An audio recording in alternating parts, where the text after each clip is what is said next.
హైదరాబాద్ అల్వాల్ ఇందిరానగర్ లో గంజాయి మూక రెచ్చిపోయింది. పాత గొడవను దృష్టిలో ఉంచుకుని సెంథిల్ అనే యువకుడిని కత్తులతో పొడిచారు.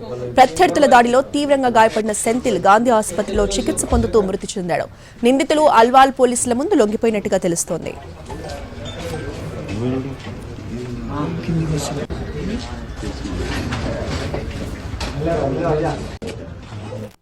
సంధిల్ అనే పర్సన్ని ఒక ఇద్దరు యువకులు కత్తులతో దాడి చేయడం జరిగింది.